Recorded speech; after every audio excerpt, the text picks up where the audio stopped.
Se você conseguir abrir esse cofre, eu te dou 100 milhões de reais, disse o bilionário em tom de brincadeira. Ele não fazia ideia de que a menina negra, magra e cansada à sua frente, levaria aquelas palavras ao pé da letra, e muito menos que ela faria o que nenhum especialista ali conseguiu. Antes de continuar, escreva nos comentários de qual cidade você está assistindo. São Paulo, Salvador, Manaus, Recife, Fortaleza. Queremos saber. Vamos à história. O 42º andar de um prédio espelhado na região da Faria Lima, em São Paulo, parecia preso em um silêncio tenso. Murad Haddad, empresário brasileiro de origem árabe, fitava a porta de aço maciço do seu cofre particular como se estivesse diante de um adversário. Há 3 horas, a equipe dele, o que havia de mais caro em segurança eletrônica, tentava resolver o problema. Usaram softwares avançados, fizeram análise térmica, ligaram diretamente para o fabricante suíço. Nada respondia. O painel eletrônico continuava travado, protegendo milhões de reais e documentos sigilosos de uma negociação que precisava ser concluída em, no máximo, 2 horas. Senhor, chegamos ao limite do que é possível, avisou Eduardo, o técnico responsável, passando a mão na testa úmida, apesar do ar-condicionado gelado. Os 5 especialistas, todos de terno impecável, tinham o mesmo olhar cansado. Equipamentos sofisticados estavam espalhados pelo chão de mármore, parecendo ferramentas inúteis. Murad Haddad, herdeiro de um conglomerado de energia e dono de um grupo com atuação em 3 continentes, nunca tinha se sentido tão impotente. Aos 38 anos, era respeitado em conselhos de administração no Brasil e fora dele. Mesmo assim, uma fechadura eletrônica o deixava exposto diante da própria equipe. A ironia doía. Um homem capaz de comprar vários prédios naquela avenida não conseguia abrir o próprio cofre. Do outro lado das janelas de vidro, São Paulo pulsava. Buzinas, luzes, trânsito pesado, prédios se acumulando até desaparecer na neblina. Lá embaixo, em vielas e esquinas escondidas, existia outro Brasil, o da falta, da fome, das histórias que ninguém conta. Era um Brasil que Murad quase nunca via. Ele vivia cercado por carros blindados, elevadores privativos, seguranças e portas automáticas. Tudo organizado para que ele não precisasse encarar de perto a desigualdade do país onde fez fortuna. Só que naquele dia, esses 2 mundos estavam prestes a se encontrar de um jeito que mudaria a vida de muita gente. Enquanto os especialistas discutiam o cofre, uma figura pequena já cortava os corredores de serviço do prédio, guiada pela fome e por um talento que ninguém ali imaginava que existia. Rafaela Azevedo, uma menina negra de 10 anos, vivia nas ruas da região central de São Paulo havia 8 meses, desde que abrigos e casas de acolhimento falharam com ela pela 3ª vez. Apesar da pouca idade, se movia pelo lado invisível da cidade com a observação de quem teve que crescer depressa. O corpo miúdo e o rosto de criança eram proteção e risco ao mesmo tempo. Às vezes fingiam que ela não existia. Outras vezes tentavam se aproveitar da fragilidade que achavam ver nela. Naquele dia, porém, a fome machucava mais do que o normal. Rafaela não comia havia 2 dias. Se mantinha com água de bebedouros públicos e, quando tinha sorte, um pedaço de pão que alguém oferecia. O vento de dezembro atravessava o casaco fino, enquanto ela observava do outro lado da calçada o prédio espelhado da Haddad Energia e Investimentos. Ela tinha ouvido de outros meninos em situação de rua que prédios de escritório jogavam fora muita comida de eventos e reuniões e, em geral, quanto mais alto o andar, mais sofisticado o buffet. Usando truques que aprendera com outras crianças, esperou a troca de turno na área de carga e conseguiu entrar por uma porta de serviço. Caminhava pelos corredores internos como se fosse invisível. Descalça, quase não produzia som no piso frio. As idas e vindas por abrigos, escolas e ruas ensinaram 3 coisas fundamentais: como ler pessoas, como perceber perigo e, principalmente, como encontrar oportunidades onde todos só viam barreiras. O sistema de segurança do prédio era moderno, mas pensado para adultos. Câmeras posicionadas na altura dos olhos, sensores nas portas principais, catracas, crachás, barreiras lógicas. Tudo isso ignorava alguém capaz de se arrastar. saltar, passar por frestas e se espremer em dutos de ventilação. Rafaela tinha um talento raro com tecnologia. Computadores, celulares, qualquer equipamento com fios e placa parecia falar uma língua que ela entendia intuitivamente. Sempre que conseguia um tempo na biblioteca pública, nos poucos dias em que não estava fugindo de assistentes sociais, passava horas no computador. Aprendia programação sozinha, lia fóruns de segurança digital, estudava códigos que mal sabia pronunciar. Enquanto subia por escadas de serviço, ouviu vozes alteradas vindo de um andar alto. Encostou o ouvido numa tampa metálica de manutenção. Pelo material, escutava fragmentos de conversa, criptografia, falha de sistema, prazo, travamento geral. A barriga roncou tão alto que quase atrapalhou. Ela lembrou o motivo de ter entrado ali: comida. Talvez houvesse restos de lanche de reunião, bandejas esquecidas ou alguém disposto a dividir alguma coisa. Valia tentar. Com a prática de quem já fez aquilo muitas vezes, Rafaela encontrou uma grade de ventilação que dava para o escritório de onde vinham as vozes. Ela sabia que a maioria dos adultos quase nunca olhava para o teto. Já tinha aproveitado isso em outros lugares. Soltou a grade com cuidado e se deixou cair para dentro da sala, que aos olhos dela parecia coisa de outro planeta. O ambiente era o retrato do luxo. Quadros caros nas paredes, tapete tão macio que parecia engolir seus pés, móveis modernos, iluminação perfeita. Mas o que mais chamou sua atenção foi o grupo de homens de terno em volta de um cofre enorme de aço. No chão, os equipamentos sofisticados pareciam largados como brinquedos quebrados. Em poucos segundos, Rafaela analisou a cena. O problema era claramente eletrônico. Painel com LEDs, placas de circuito, aparelhos de teste conectados por cabos. O homem no centro coordenava tudo. O terno podia comprar um apartamento pequeno. O jeito firme mostrava que estava acostumado a dar ordens. Rafaela já tinha visto aquele rosto antes, em reportagens que lia escondida no computador da biblioteca. Era Murad Haddad. Por um momento, ela pensou em voltar para o duto e fingir que nunca tinha estado ali. Mas a fome apertou de novo. E a curiosidade que sentia diante daquele painel complexo parecia acender algo na cabeça dela. Contra o próprio impulso de fugir, deu um passo à frente. O silêncio tomou a sala quando Rafaela surgiu por trás da mesa de madeira escura. 6 pares de olhos se viraram ao mesmo tempo. 5 especialistas em segurança eletrônica e um bilionário de origem árabe, que a encarava como se tivesse visto um erro impossível no sistema. "Invasão!" gritou Eduardo, levando a mão ao rádio. "Como essa menina entrou aqui?" "Um momento", disse Murad, levantando a mão. Observava Rafaela com uma mistura de espanto e irritação. "Como você chegou até esse andar?" O estômago dela respondeu primeiro, roncando tão alto que ecoou pelo escritório. Rafaela ergueu o rosto. Os olhos estavam firmes, sem sinal de medo. "Eu estou com fome", respondeu sem rodeios. "Entrei procurando comida." Mas enquanto falava, o olhar dela deslizou para o cofre e para o painel que ninguém ali conseguia destravar. "E também estou vendo que vocês têm um problema de computador." Os técnicos se entreolharam. Alguns deram risadas curtas, outros pareceram se sentir ofendidos. Eduardo deu um passo à frente. "Menina, isso é um sistema de segurança de alto padrão. Esse cofre vale mais do que a casa de muita gente. Você devia... É um cofre Mosler com dupla blindagem e criptografia quântica", interrompeu Rafaela sem se aproximar. "O problema não está na trava. É uma sequência em cascata na autenticação biométrica. Vocês estão insistindo em uma liberação manual quando deveriam reiniciar o ciclo temporal." A sala ficou em completo silêncio. Até Murad, acostumado a ser o mais preparado em qualquer conversa, perdeu as palavras diante da menina negra de rua que, em poucos segundos, descreveu com precisão o que a equipe não tinha conseguido entender em horas. "O que ela acabou de dizer?",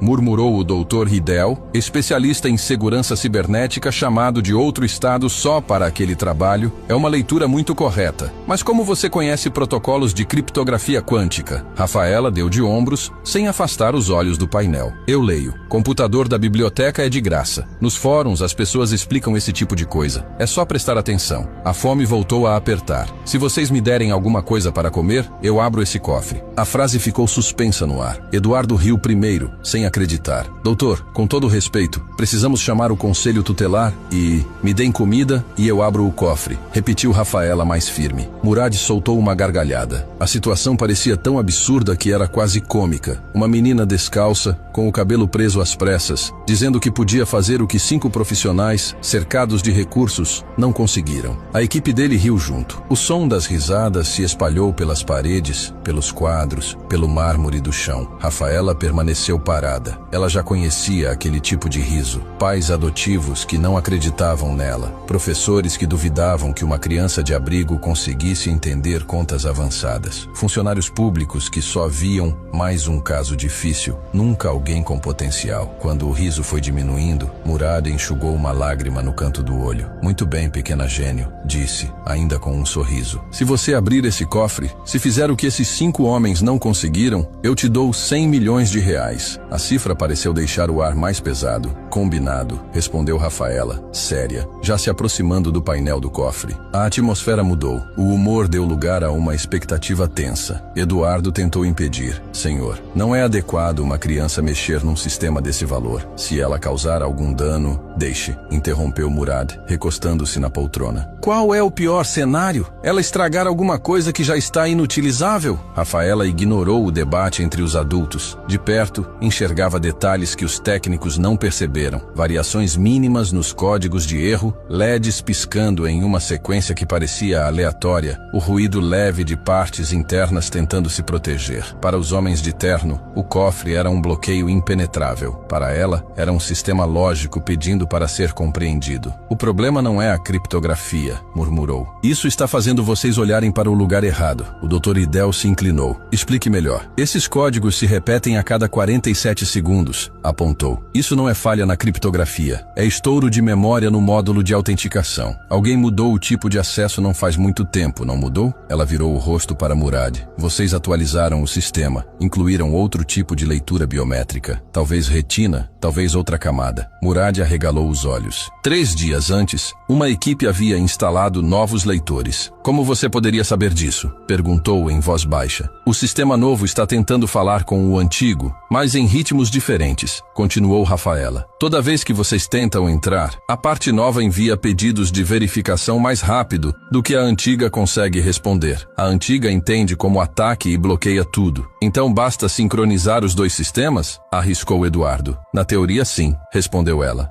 Só que o painel manual não serve para isso. Vocês precisariam de acesso ao código raiz, que nós não temos, completou Eduardo. As chaves de fábrica expiraram. Estamos esperando a atualização. Vocês não precisam da chave de fábrica, disse Rafaela, tranquila. Precisam entender o que faria o próprio sistema se reorganizar. Ela se agachou perto da base do cofre e examinou uma pequena tampa. Dentro, cabos, saídas de ar, LEDs discretos que ninguém tinha levado em conta.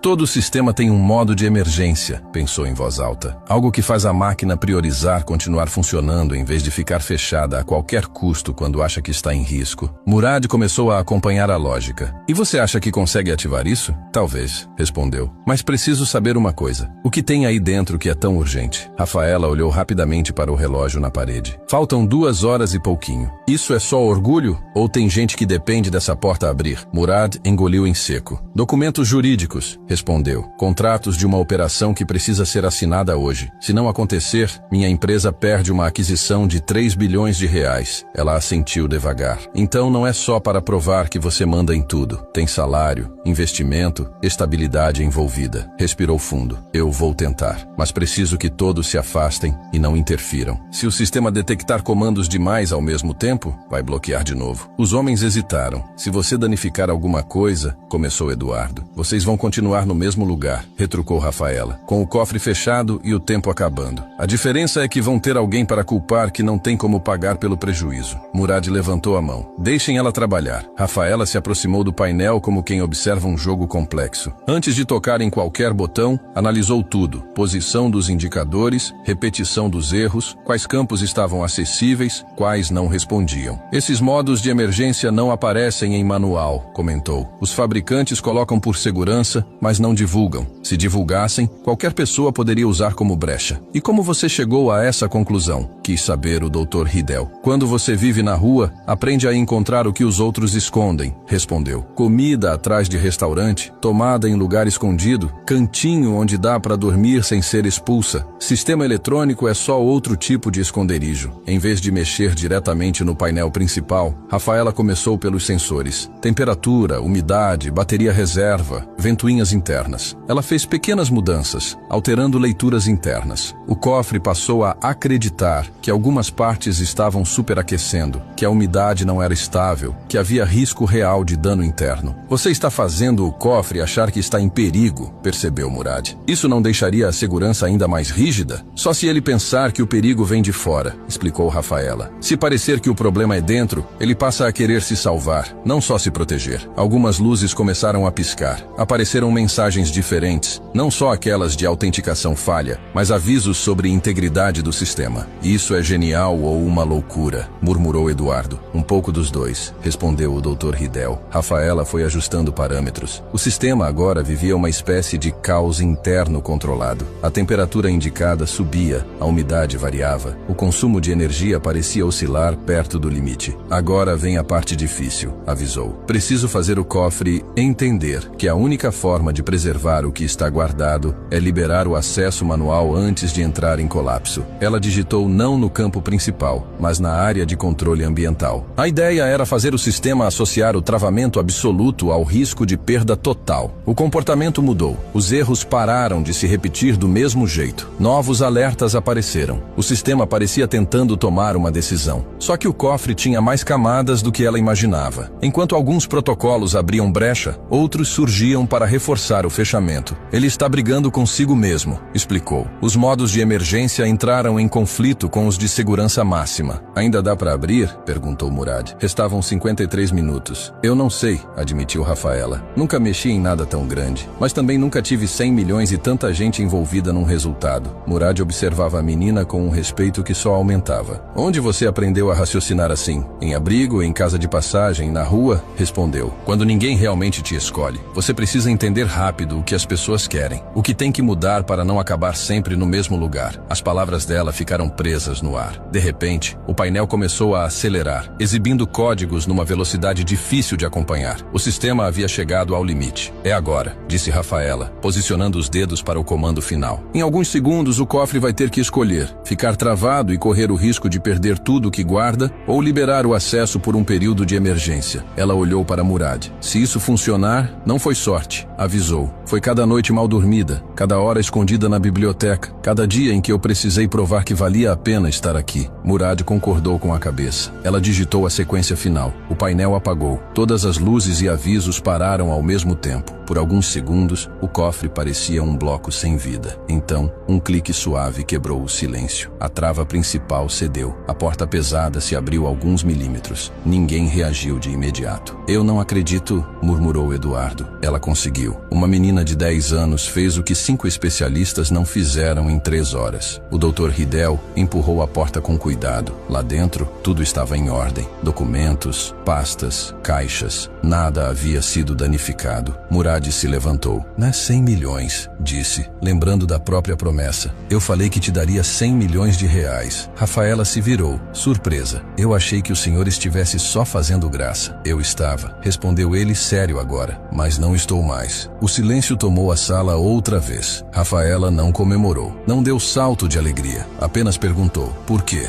Murad respirou fundo. Porque você merece, respondeu. Você garantiu um negócio de bilhões e mostrou uma capacidade que envergonha muito profissional renomado. Mas mais do que isso, me mostrou que talento nasce onde quase ninguém tem coragem de olhar. Ela ficou quieta por alguns instantes. 100 milhões não é só dinheiro, disse devagar. É poder. É uma chance de mexer em estruturas. O senhor entende o que está colocando na mão de uma criança como eu? Entendo, respondeu Murad. E talvez seja justamente por isso, Rafaela pensou. Se eu aceitar, não vai ser só para mim, afirmou. Vou sentir que tenho a obrigação de usar isso para outras crianças que vivem o que eu vivi. Murad assentiu, com um leve sorriso. Então vamos fazer do jeito certo, sugeriu. Nada de promessa solta. Vamos criar um instituto com seu nome. O dinheiro será seu, as decisões serão suas e a missão será clara: procurar talento onde quase ninguém procura. Rafaela aceitou, mas impôs uma condição. Eu não quero um instituto cheio de gente com um currículo impressionante que nunca pisou numa periferia, disse. Quero pessoas que saibam resolver problema de verdade, que entendam o que é ser tratado como invisível. Advogados foram chamados, contratos foram redigidos, a doação foi oficializada. Assim nasceu o Instituto Rafaela Azevedo, com R$100 milhões de capital inicial e uma missão clara: encontrar inteligência onde a sociedade só enxerga dificuldade. 6 meses depois, o Instituto já tinha mapeado centenas de crianças com habilidades extraordinárias. Em um grande congresso sobre educação, Rafaela subiu ao palco. O auditório estava lotado. Hoje eu não vim falar de mim, começou. Eu vim falar de quem nunca aparece nos slides. Ela contou a história de meninos e meninas que inventaram soluções para a água, alimentação, segurança, usando quase nada. Falou de jovens que aprenderam a programar em lan houses, de outros que montaram redes de apoio em comunidades inteiras sem saber o que era gestão em termos acadêmicos. O que essas crianças têm em comum? Perguntou. Nenhuma delas foi vista como talentosa pelos sistemas oficiais. Ela apresentou dados sobre evasão escolar, sobre a ligação entre renda e acesso à universidade, sobre quantas mentes o país desperdiçava todos os anos. Quando vocês não reconhecem inteligência em contextos difíceis, disse, isso não é só injustiça, é falta de visão. O Brasil perde soluções que poderiam mudar a vida de muita gente. Olhou para a plateia. Então eu pergunto,